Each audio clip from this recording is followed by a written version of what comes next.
Bwana, sio poa vinyava pwani, sio poa. Bwana, leo katika Nijuze Samaki na kuletea kiumbe cha hatari kutokea baharini kinachoitwa jellyfish. Kama unavyosoma kwenye komenti hapo, kuna mtu ametamani kumjua jellyfish.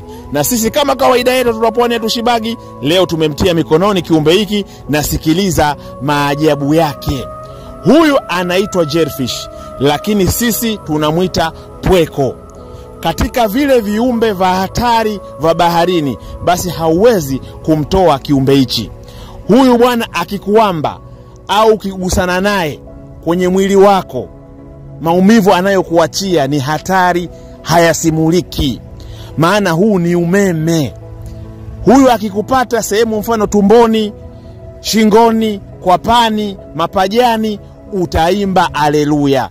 Yani huyu ana uwezo kabisa wa kukuua kama akikuzuru ukiwa katika maji mengi na ukakosa msaada.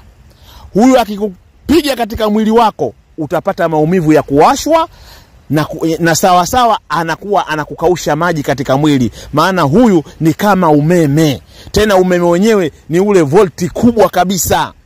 Ndio maana akikupata kichwani, kupona wewe ni ngumu. Anakuwa anakumaliza nguvu katika mwili, maana maji yote katika mwili anayakausha.